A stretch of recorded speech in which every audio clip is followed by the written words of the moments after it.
Dernier jour de la session ordinaire de l'examen d'État 2025 en République démocratique du Congo, c'est jeudi. Plus d'1 million d'élèves ont pris part à ces épreuves.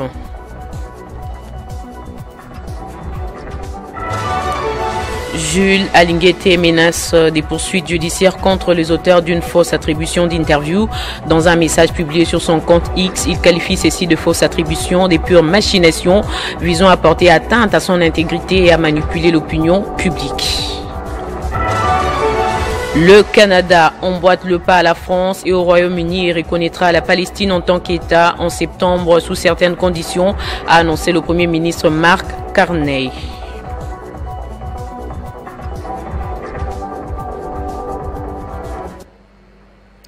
Bonjour à tous, ravi de vous retrouver pour vous informer. La 6e conférence mondiale des présidents des parlements ouverte à l'Office des Nations Unies à Genève a consacré sa 2e journée au débat général, moment solennel dédié à l'audition des discours des différents présidents de chambre.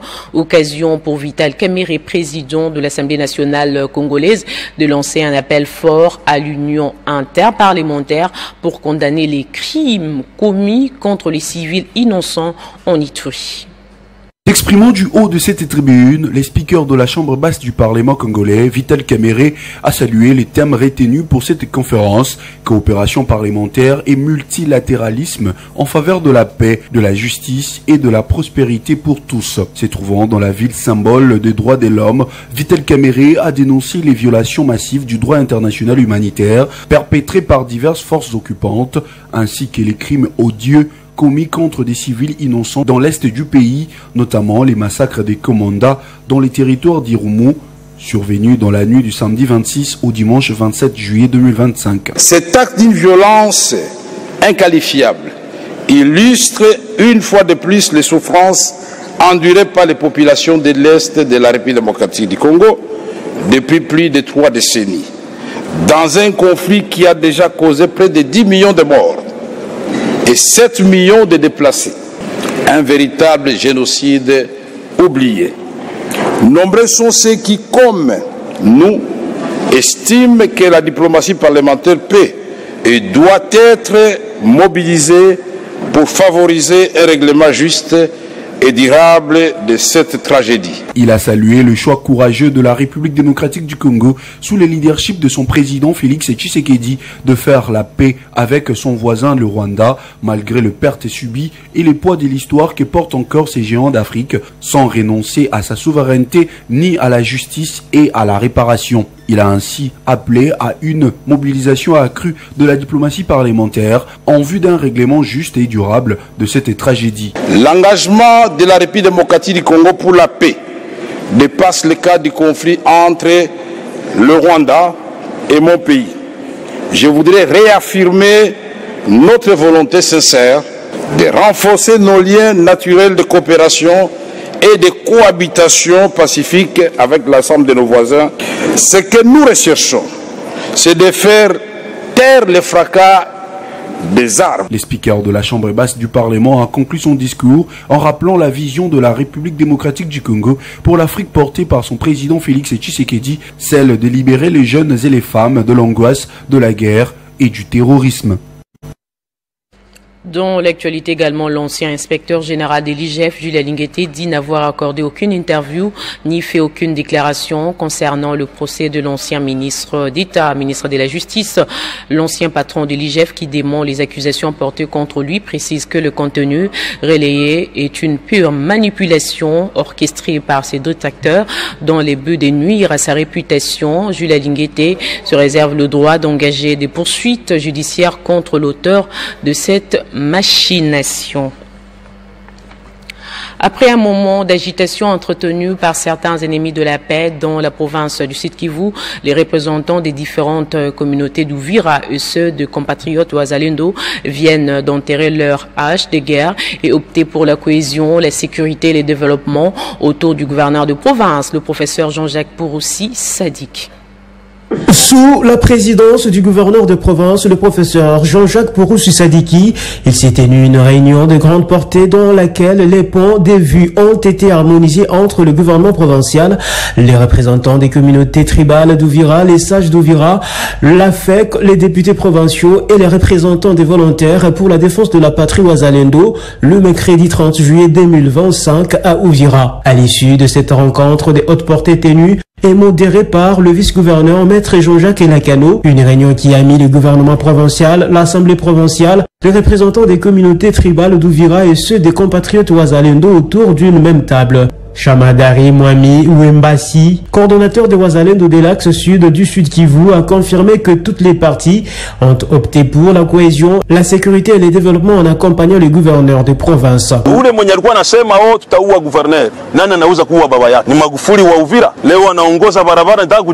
Même compréhension pour Boadja Moulongoto, président de Bafouliru, et les délégués des sages Bavira, Moulako Kabemba, qui ont apporté leur soutien au chef de l'exécutif provincial et se sont réjouis de ces initiatives. Mkuu wa mkoa yuko hapa, ni mtoto yetu. Sisi tunachotaka ni kumuunga mkono awe na sisi. Kwetu tunasema kibalone bandu, kisi bandu, chazima kaya. Le gouverneur des provinces a appelé toutes les parties à soutenir les efforts du président de la République Félix Tshisekedi. Il a appelé à toute la population à bannir la division et le tribalisme et voix utilisés par les ennemis pour opposer les filles et fils du Sud Kivu. Nous profitons de ça pour remercier sincèrement les militaires des FARDC, pour remercier tous les commandants Wazalendo dont certains sont représentés ici, et tous les Wazalendo qui sont sur le front. Nous leur remercions, nous reconnaissons qu'ils sont en train de se battre pour libérer ce pays. Et à cet effet, nous allons continuer à les accompagner. Ont aussi pris part à ces assises le député Feston Kabeza, président de l'Assemblée provinciale du Sud Kivu, les membres du bureau permanent et tous les députés provinciaux élus d'Ouvira. L'actualité, c'est aussi cette commémoration, tous ensemble redonnant espoir aux femmes déplacées internes de la police nationale congolaise et leurs dépendants. C'est les thèmes retenus à Kinshasa pour cette célébration de la journée des femmes africaines. À cette occasion, la ministre des Affaires sociales, Action humanitaire et solidarité nationale organise une cérémonie spéciale ce jeudi en hommage aux femmes déplacées. Et la ministre Nathalie Azouza Mounana qui s'est également rendue à Kisangani pour s'imprégner des conditions sociales et humanitaires des déplacés internes venus du Nord et Sud Kivu. Après évaluation des catastrophes, la ministre prévoit l'érection des sites d'hébergement des déplacés. Dans le cadre de sa mission sociale et humanitaire à Kisangani, ce mardi 29 juillet 2025, la ministre des Affaires sociales, Action humanitaire et solidarité nationale, Nathalie Aziza Mounana, procédé à la remise officielle de l'assistance humanitaire aux déplacés internes. Plus de 17 000 ménages venus du Nord, Sud Kivu et de l'Ituri. Une assistance humanitaire composée d'un lot important de vivres et non-vivres, dont les sacs de farine, de maïs, riz, haricots, sucre, pagne, sauce, savon, bidons d'huile, une cargaison de médicaments et tant d'autres. Cette cérémonie s'est déroulée en présence des députés nationaux et provinciaux élus de la province de la Chopo, du vice-gouverneur Didier Lomoyo, qui a remercié le chef de l'État Félix-Antoine Tshisekedi Tshilombo, le gouvernement souminois, à travers la ministre des Affaires sociales, Action humanitaire, solidarité nationale, Nathalie Aziza Mounana. Recevoir cette aide de la part de la ministre du gouvernement central, son Excellence Aziza Mounana, c'est un geste vraiment de cœur qui nous touche, nous personnellement, autorités provinciales. Merci à Maman Ministre, merci au chef de l'État, merci à la Première Ministre pour tout ce qu'on cesse de faire pour le bien de cette population qui a tant souffert. Les élus nationaux et provinciaux ont réitéré leur soutien et félicitent Nathalie Aziza Mounana pour son dévouement, son pragmatisme grâce à la diplomatie humanitaire qu'elle a su imprimer. Prenant la parole, Nathalie Aziza Mounana dit inscrire ses actions dans la vision du chef de l'État, Félix-Antoine Tshisekedi Tshilombo. Juste après, elle a remis symboliquement un échantillon des femmes, épouses et veuves des militaires, ainsi qu'aux déplacés des guerres victimes des atrocités dans la partie orientale. Ce geste s'inscrit également dans la poursuite du partenariat de la République démocratique du Congo et les Émirats arabes unis grâce à la diplomatie humanitaire. Tunampikia Papa Fachi Beto aksanti na Mama Aziza. Sisi wakimbizi ya Walikale tunafika hapa kumuji ya Kisangani banatupokea mzuri. Tunakushukuru sana sie bakimbizi ya Uchuru ya Goma. Tunafurahi sana Mama Aziza Munana kutuvalisa tena, tunaoga mai na tunakula bunga. Tunakushukuru sana, Mungu aendelee kazi mbele. Ce qu'il faut signaler, la distribution des vivres et non-vivres va se poursuivre pendant 3 jours.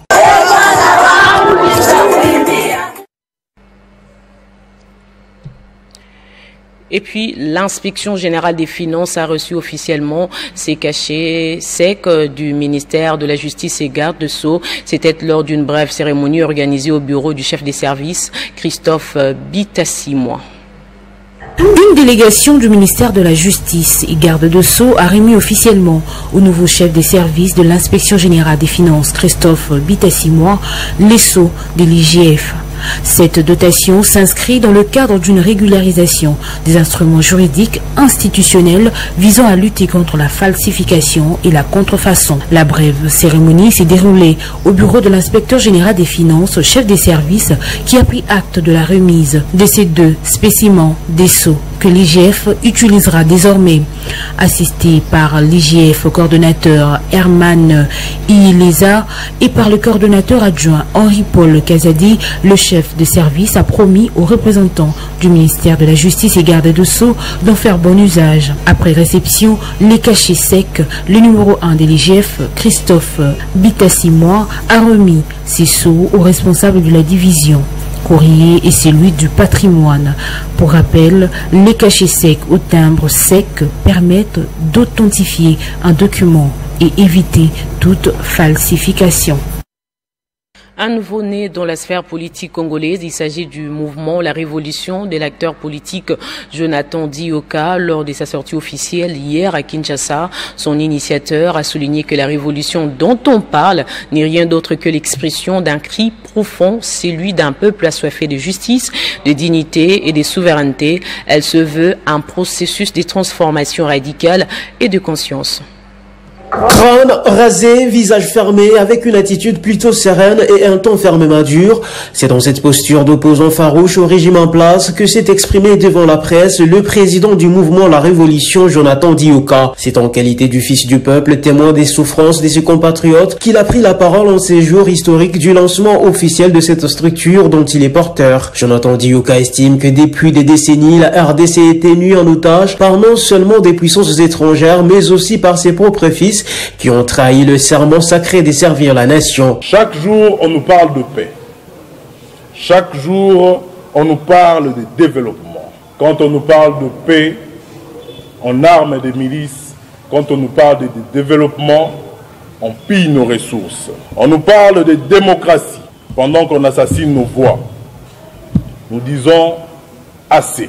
Le moment est venu pour nous de nous lever, non pas dans la violence gratuite, non pas dans la haine, mais dans la dignité et la détermination. Il nous faut une révolution. Devant la presse, cet acteur politique a précisé que leur révolution ne sera pas portée par les armes, mais par l'unité, par l'éducation, par la lutte pacifique, mais alors très ferme. Appelant à l'organisation dans chaque quartier, chaque commune, chaque village en vue d'écrire une nouvelle page de l'histoire, l'initiateur du mouvement La Révolution, Jonathan Dioka, a appelé à la désobéissance face à l'injustice. La République démocratique du Congo n'est pas condamnée à souffrir. Nous sommes plus forts que nos oppresseurs, car nous sommes unis et nous avons pour nous la légitimité du sol, la légitimité d'histoire. Et notre légitimité aujourd'hui, c'est cette résistance. Il s'y est dénoté que le mouvement La Révolution s'oppose à ce qu'il qualifie le système basé sur l'exploitation, l'injustice et l'exclusion. Il vise à bâtir une société équitable, autonome et portée par sa jeunesse. Je le disais au sommaire lancé lundi 28 juillet 2025 par la ministre d'État en charge de l'éducation nationale et de la nouvelle citoyenneté, Raissa Malou, la 58e édition de la session ordinaire de l'examen d'État 2025 s'est achevée ce jeudi 31 juillet sur l'ensemble du territoire congolais. Tout s'est déroulé normalement, même dans des zones occupées par l'FC M23. Les candidats ont passé l'examen malgré les défis sécuritaires et logistiques. Pour l'édition 2025, c'est près de 10 millions d'élèves finalistes du secondaire qui ont été enregistrés sur l'ensemble du territoire national.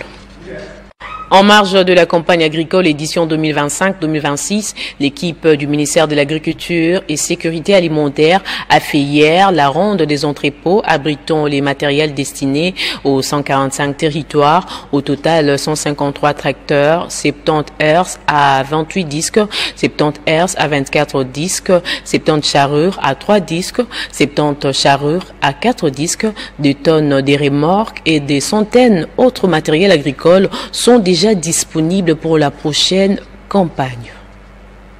C'est en prélude de la relance de la campagne agricole en République démocratique du Congo que cette équipe restreinte du ministère de l'Agriculture et Sécurité alimentaire a effectué la ronde afin d'étirer au clair les processus du projet et montrer à la face du monde la variété des matériels déjà stockés. Cette descente dans les entrepôts agricoles a permis à l'équipe de faire l'état des lieux de matériels aratoires et tracteurs souterrains. Il s'agissait d'une ronde dont les entreposages agricoles de Kinshasa, notamment en Djili, ont envie de s'enquérir du stockage des matériels destinés à servir le pays. À ce qui concerne les matériels aratoires, nous avons 3500 brouettes, 3500 bateaux, 3500 bêches, 3500 pelles, 3500 nylons, 2500 bottes, 2500 salopettes. À ce qui concerne le tracteur, nous avons 140 tracteurs qui sont ici au plein air et nous avons encore 13 tracteurs qui sont logés au niveau des Aïras Motors. Donc, l'effectif, vous pouvez bien comprendre, nous avons 153 tracteurs. Selon les cabinets du ministre, 2000 hectares sont prévus dans chaque territoire sur l'ensemble de 145 territoires que compte la République. Pour y arriver, le ministère de l'Agriculture s'engage à travailler avec différentes coopératives déployées dans différents bassins de production. Nous allons identifier tous les intervenants. Parlant des intervenants, même le ministère est intervenant. Sur la liste des intervenants, le ministère est là. Les partenaires, comme on a détaillé, sont là. Le Fonds social, le service national, tous ceux qui touchent le secteur de sécurité alimentaire, nous les avons listés. Avec comme objectif de maîtriser les statistiques concernant la production, concernant le combat que nous avons de réduire ce déficit en termes de production. Ce ministère avec à sa tête l'ingénieur Grégoire Mouchal Moutombe veut à tout prix doter à la population congolaise les moyens suffisants et nécessaires dans le secteur agricole afin de lutter contre l'insuffisance alimentaire et limiter les processus d'importation en masse. Pour des raisons de sécurité, des défis économiques et monétaires dans lesquels est plongée l'Afrique de l'Ouest, que le président Ouattara avait annoncé sa candidature, mais ses adversaires politiques rejettent ses arguments et dénoncent un 4e mandat qu'ils considèrent comme une confiscation du pouvoir. Économiste, opposant puis président de la République, Alassane Ouattara, candidat à un 4e mandat, est devenu maître du jeu politique en Côte d'Ivoire depuis 2011. Après l'annonce de sa candidature, les réactions continuent de pleuvoir. Certains vont jusqu'à dire que seule la menace terroriste suffirait pour lui barrer la route. L'opposition dénonce une violation de l'esprit démocratique. Pour Pascal Afinguessan, c'est un 4e mandat illégal que le 3e. Il promet une victoire de l'opposition dans les urnes. Guillaume Soro, ancien Premier ministre actuellement en exil, a réagi sur son compte X en déclarant « Il foule une fois de plus au pied la constitution ivoirienne. Pour lui, c'est une mise en scène destinée à préparer l'opinion à une nouvelle violation de la loi fondamentale. » Un diplomate européen cité par Reuters estime que la stabilité est essentielle en Côte d'Ivoire, mais elle doit s'accompagner des garanties démocratiques. Du côté du parti au pouvoir, plusieurs voix ont salué cette candidature. Pour ses partisans, c'est un choix de continuité et d'expérience. Ibrahima Sissé, secrétaire exécutif du parti au pouvoir, a, dans un message publié sur son compte X, parlé d'un moment historique répondant aux attentes de la base populaire. De son côté, Robert Berguet, Premier ministre parle d'un appel à un ultime effort pour le peuple. Alexandre Stroh, professeur des sciences politiques et d'études africaines à l'université de Beyrouth, dit comprendre l'argument sécuritaire avancé par le président Ouattara, mais il pense que la question sécuritaire est intimement liée à un processus démocratique stable. Radié sur la liste électorale, le Comité de droits de l'homme des Nations Unies avait appelé la Côte d'Ivoire à prendre toutes les mesures nécessaires pour garantir que Tidjane Thiam, parce que c'est de lui qu'il s'agit, puisse exercer ses droits politiques. Il fait partie des 4 figures de l'opposition exclues de la course à la présidentielle pour des décisions de justice avec l'ancien président Laurent Gbagbo. Comme la France et le Royaume-Uni, ces derniers jours, le Canada prévoit de reconnaître l'État de Palestine. En septembre, l'Organisation des Nations Unies a annoncé mercredi le Premier ministre canadien Mark Carney un changement politique salué par la France mais condamné par Israël et les États-Unis.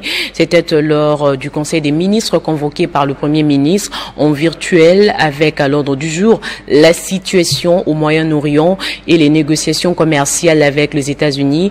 Cette réunion survenait alors que la pression s'accentuait sur le gouvernement du Canada pour qu'il reconnaisse officiellement la Palestine en tant qu'État. Le Canada défend la solution à 2 États depuis longtemps, mais n'avait jamais franchi les pas sur cette question. Plus tôt cette semaine, la ministre des Affaires étrangères a représenté le Canada à la réunion de haut niveau des Nations Unies sur la solution à 2 États. J'ai parlé à nos alliés, au président Macron, au Premier ministre Starmer, à la présidente Van der Leyen, et nous avons eu des discussions avec notre ambassadeur aux Nations Unies, Bob Ray. La coopération internationale est essentielle pour assurer une paix durable et stable au Moyen-Orient. Le Canada va faire de son mieux pour rendre cela possible. Depuis longtemps, le Canada est engagé envers la solution à 2 États, un État palestinien indépendant et souverain et qui vit côte à côte avec l'État d'Israël dans la paix et la sécurité. Pendant des décennies, on a espéré que cette solution pourrait être le résultat d'un processus de paix fondé sur des négociations entre l'autorité palestinienne et l'État d'Israël. Malheureusement, cette approche n'est plus tenable.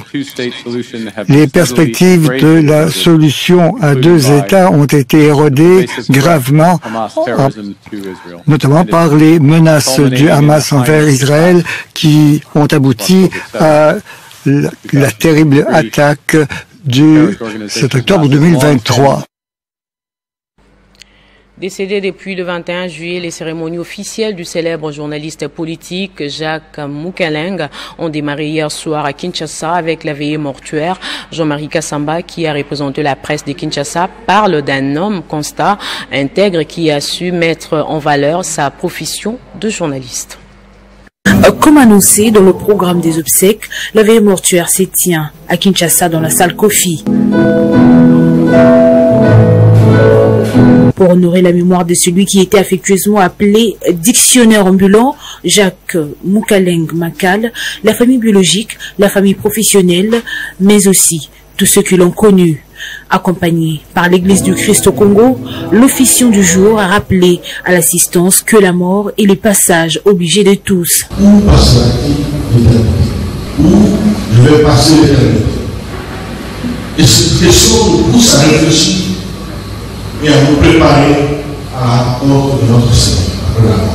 Pour les témoignages, Jean-Marie Kassamba prend la parole en double qualité, président de l'UNPC Kinshasa et directeur général de l'Espace 50. Le monsieur que nous pleurons ce soir était, et je peux dire, est un grand monsieur.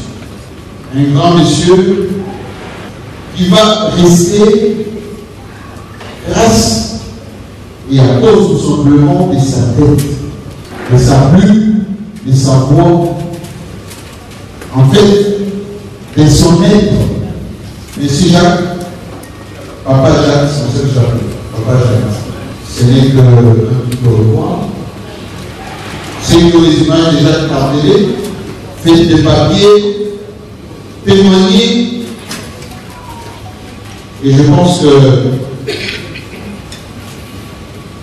chacun là où il est, sait combien c'est important d'avoir une carrière remplie de bons souvenirs. Certes, l'homme est parti, mais ses œuvres continueront à retentir à travers le bon reportage à la chaîne nationale où il a travaillé jusqu'à ses derniers instants de vie. Sa dépouille sera rapatriée à Lubumbashi pour un repos éternel.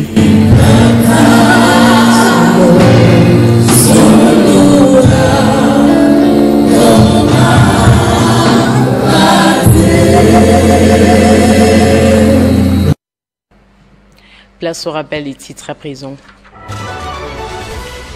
Dernier jour de la session ordinaire de l'examen d'État édition 2025 en République démocratique du Congo, c'est jeudi. Plus d'1 million d'élèves ont pris part à ces épreuves. Jules Alinguete menace des poursuites judiciaires contre les auteurs d'une fausse attribution d'interview. Dans un message publié sur son compte X, il qualifie ceci des fausses attributions, des pures machinations visant à porter atteinte à son intégrité et à manipuler l'opinion publique. Le Canada emboîte le pas à la France et au Royaume-Uni et reconnaîtra la Palestine en tant qu'État en septembre sous une certaine condition, a annoncé le Premier ministre Mark Carney. Ne quittez pas vos sièges dans un instant, la revue de presse.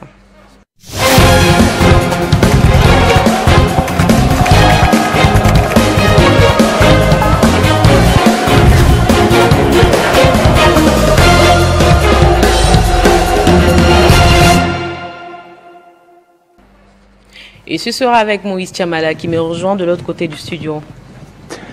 Bonjour Jenny KMB, bonjour à tous ceux qui nous suivent de partout dans le monde. Ok, vous avez bonne mine aujourd'hui. Ça va. Ok, à la une de votre revue de presse, affaire 19 millions de dollars, Constant Mutamba a comparé hier. Exactement, Jenny KMB, c'était encore hier à la Cour de cassation que beaucoup de choses ont été dites. Constant Mutamba, en vent et en poupe, il a quand même pu demander à ce qu'il y ait la comparution de Judith Souminois, de Alexis Guizarro, de Rose Mutombo ainsi que de Didier Moudimbo à la barre pour témoigner comme c'est fut les cas au procès 100 jours de Vital Kamerhe. Nous commençons avec cette une de Info 27 qui précise bien ceci. Procès Mutamba accusé des détournement des 19 millions de dollars. L'ancien ministre de la Justice, Constant Mutamba, rapporte Info 27 a vu ces exceptions rejetées hier mercredi par la Cour de cassation malgré 2 requêtes en inconstitutionnalité et une contestation de la levée de ces immunités. La Cour a ordonné Jenny KMB la poursuite du procès à 2 reprises.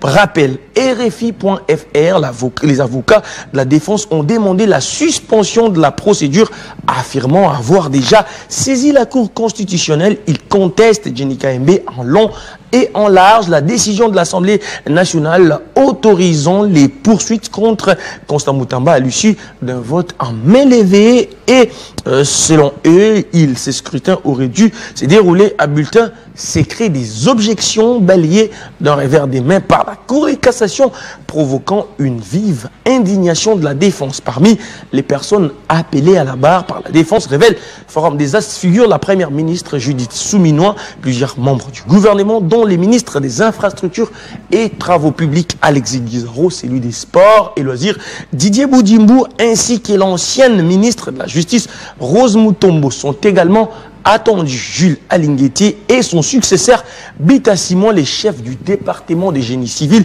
de l'université de Kinshasa, les responsables du guichet unique, ainsi que les secrétaires exécutifs de la CNRF, Alder Kissoula. De son côté, renchérit Radio-Okapi.net, le ministère public a ainsi annoncé les noms de ces témoins, notamment les directeurs généraux intérimaires de la Direction générale des marchés publics, les secrétaires généraux au ministère de la Justice, les directeurs généraux des Frivao, ainsi que les gestionnaires de l'immeuble abritant les sièges supposés des Ion Construction. Pour les potentiels, les procès de l'ancien ministre de la Justice, Constant Mutamba, Jenny KMB, s'orientent vers un tournant aussi inattendu que potentiellement explosif, inculpé pour détournement présumé des deniers publics. L'ex-membre du gouvernement ne se contente plus de plaider son innocence. Il contre-attaque ses procès, ajoute les tabloïds devenus emblématique des tensions entre responsabilité individuelle et fonctionnement systématique de l'État s'annonce comme une preuve des vérités pour la justice congolaise. Apparemment, il veut dire la vérité. Mais pourquoi il a le nom de la première ministre à la gorge? D'après lui, comme il avait expliqué les premiers jours, la première ministre était informée. Et pour lui, 10 jours après, c'est-à-dire qu'il avait déjà l'autorisation pour exécuter. Ok, deuxième sujet de votre revue de presse, massacre des commandants, les victimes ont été inhumées hier. Exactement, Jenny Kaembe, l'armée en a parlé, les médias nationaux comme internationaux également en avaient parlé, c'est passé presque partout. Et hier, c'était l'Unimation et Info 27. Ici, dans ces colonnes, écrit « Massacre des commandants, 24 civils des ZIF, inhumés, la population réclame justice et sécurité ». Eh bien, la localité des commandants en Ituri a vécu, c'est lundi, un moment de deuil, j'allais dire, lundi, un moment profond de deuil, Jenny Kaembe, avec l'inhumation des 24 victimes de l'attaque sanglante menée par les rebelles des ZIF la nuit du 26 au 27 juillet 2025. Parmi les personnes tuées figuraient de nombreux fidèles catholiques rassemblés pour une croisade eucharistique. La cérémonie funéraire a été marquée par des hommages poignants et des appels pressant à la fin des violences dans cette région meurtrie du nord-est de la RDC. La suite, c'est avec les journaux Les Maximum, Jenny Kaembe, qui précise que massacre des commandants en Ituri, c'est la Daesh. La Daesh, c'est groupe d'État islamique reconnu pour ses barbaries et son terrorisme actif. Ici, interrogé par RFI, Donatien Cholet, secrétaire général de l'ASENCO, n'a vu dans cette occasion qu'un appel qu'il pourra faire passer, et c'est lui de plaider en faveur du pacte social pour la paix et les bien vivre ensemble proposé par les tandems Senko et CC pour ramener la paix au pays et dans la région de Grand Lac. Merci beaucoup, Moïse Chamala, pour tous vos sujets. Je vous en prie, Jenny. Entre-temps, l'affaire Moutamba reste un dossier à suivre. Exactement, ça sera avec plus de précision, c'est 4 août. Ok. À vous, madame, messieurs, merci de votre attention à Télé 50. L'actualité reste en continu sur le www.tele50.cd et sur YouTube Banamboka Congo.